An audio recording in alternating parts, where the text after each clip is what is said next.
Christian Family.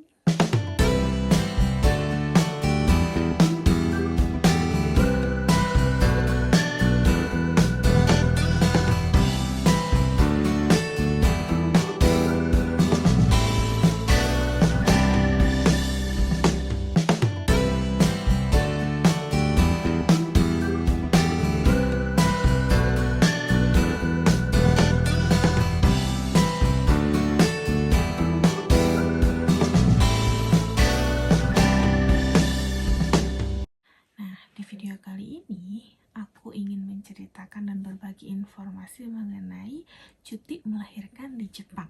Cuti melahirkan di Jepang berapa lama sih? Dan apakah dapat gaji? Mari kita bahas. Nah, untuk informasi, jadi di Jepang itu, jika wanita itu bekerja dan masuk ke dalam asuransi kesehatan Kohokeng ya, atau Kenko-hokeng, jika hamil, mereka bisa mendapatkan hak cuti melahirkan, di mana cuti melahirkan tersebut dibagi menjadi kedua bagian, yaitu sebelum melahirkan dan juga setelah melahirkan. Nah, di Jepang itu, cuti sebelum melahirkan terdiri dari 42 hari sebelum HPL, dan sebelum melahirkan itu cutinya bisa diambil ataupun tidak. Jadi sampai benar-benar ngelahirin masih tetap bisa bekerja. Nah, kalau cuti setelah melahirkan itu sama sekali tidak boleh bekerja, kecuali memang dokternya memberikan ini ya, izin ya. Jadi ada surat dari dokter, keterangan dokter bahwa yang bersangkutan bisa masuk dan kembali untuk bekerja. Dan total cuti setelah melahirkan itu yaitu 56 hari setelah melahirkan. Jadi jika melahirkannya sebelum HPL, maka dihitungnya bukan dari tanggal HPL-nya, melainkan setelah melahirkannya. Misalnya, HPL-nya tanggal 10, tapi ternyata lahirannya tanggal 2, maka dihitung cuti setelah melahirkannya itu dari tanggal 2, yaitu 56 hari setelahnya. Nah, begitupun jika si melahirkannya telat dari HPL. Jadi misalnya tadi ya, HPL-nya tanggal 10, kemudian lahirnya tanggal 15. Maka dihitungnya cuti melahirkan, ya cuti setelah melahirkannya itu dari tanggal 15, dihitung 56 hari. Persyaratan untuk mengambil cuti melahirkan ini tidak banyak, hanya untuk para pekerja yang masuk ke dalam asuransi sosial, berupa asuransi kesehatan di perusahaan. Ya, jadi untuk wanita yang bekerja. Jadi kalau misalnya wanita yang tidak bekerja, kita sebagai ibu-ibu yang tidak bekerja yang masuk ke asuransi di suami atau juga asuransi nasional ya ke pemerintah, itu tidak akan mendapatkan hak atau jatah ya cuti melahirkan ini. Dan tidak ada syarat khusus untuk mendapatkan cuti melahirkan ini. Tidak ada syarat khusus seperti harus masuk asuransinya itu minimal 6 bulan atau minimal 1 tahun, itu tidak ada. Jadi semua pekerja wanita yang ternyata baru masuk kerja misalnya 3 bulan ternyata udah hamil, kemudian beberapa bulan kemudian lahiran dan mengambil cuti melahirkan, itu tidak ada masalah dan bisa mendapatkan hak tersebut. Nah, selama mengambil cuti melahirkan ini, kita, ya para wanita, selama libur tidak bekerja itu tidak mendapatkan gaji dari perusahaan. Tapi kita berhak mendapatkan tunjangan dari asuransi kesehatan, ya dari pemerintah. Besaran tunjangannya itu sekitar 2/3 gaji atau 67%-nya dari gaji atau dari upah rata-rata harian kita. Jadi setiap orang pastinya mendapatkan tunjangan yang berbeda-beda karena ya penghasilan setiap orang kan berbeda. Nah, tunjangan tersebut itu perlu diajukan ke pihak ya, ke perusahaan asuransi kesehatan dengan mengumpulkan berkas-berkas yang diperlukan, dan pengurusannya tersebut dilakukan oleh perusahaan ya, oleh staf yang ada di perusahaan. Jadi kita hanya mengisi ya formulir yang harus dikumpulkan. Formulir tersebut ada di websitenya ya. Itu terdiri dari 3 lembar, di mana lembar ke-1 harus diisi oleh kita ya sendiri, yang berupa data ya rekening dan sebagainya.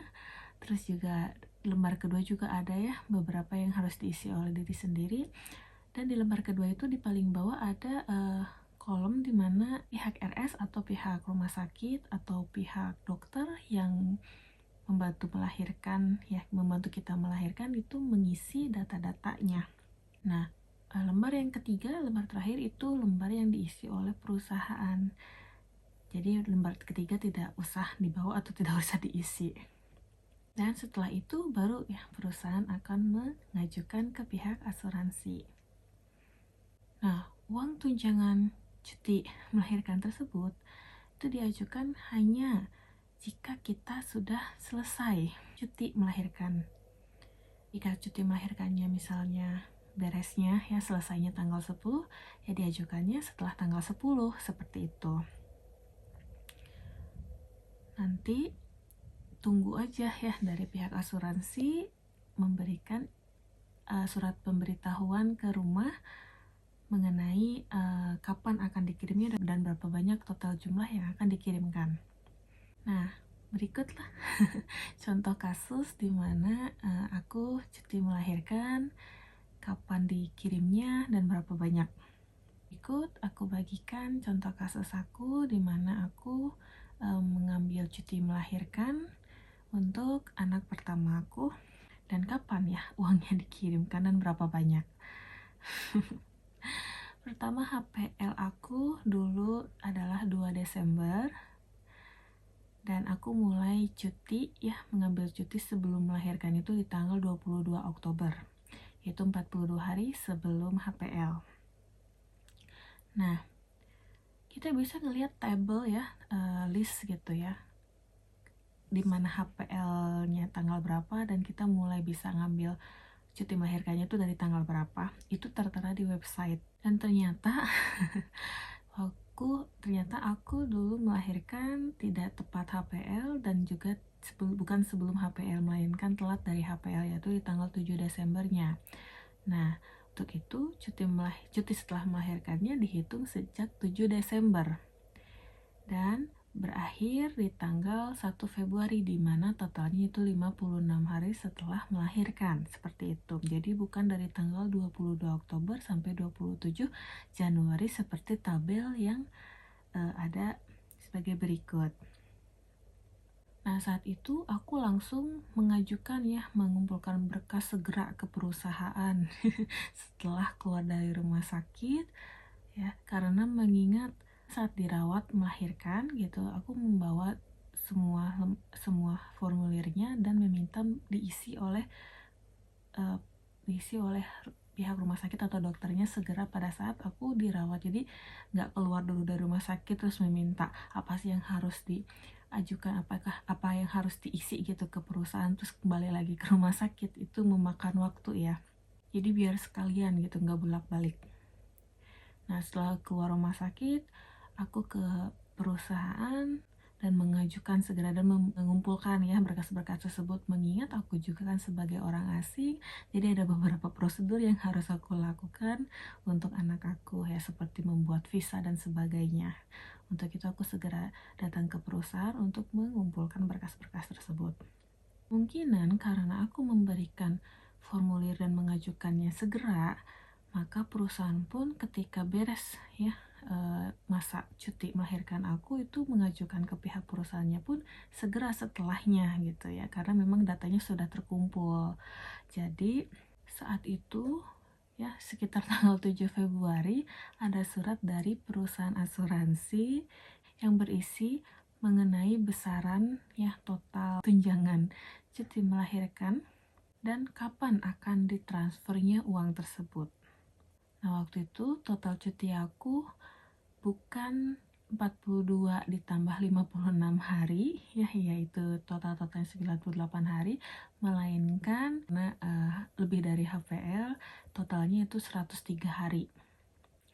Total yang aku dapat uang tunjangan cuti melahirkan adalah 447.741 yen.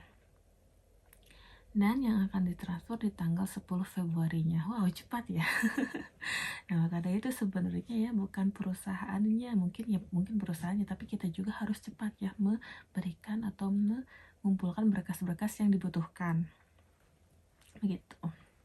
Nah, di mana uang tunjangan tersebut itu terdiri dari uang tunjangan yang memang untuk cuti melahirkan yang sebelum dan sesudah, dan juga di situ tertulis tunjangan cuti melahirkan tambahan. Aku juga nggak tahu ya itu maksudnya apa. Sebenarnya sumpah nggak tahu, tapi yang jelas ya lumayan ya. Jadi segitulah ya cerita mengenai cuti melahirkan yang aku alami untuk anak pertama aku sebelumnya. Dan untuk informasi aja, itu berdasarkan gaji yang aku terima ketika dulu, yaitu sekitar 214.350 yen. Jadi masih 210 ribuan gitu.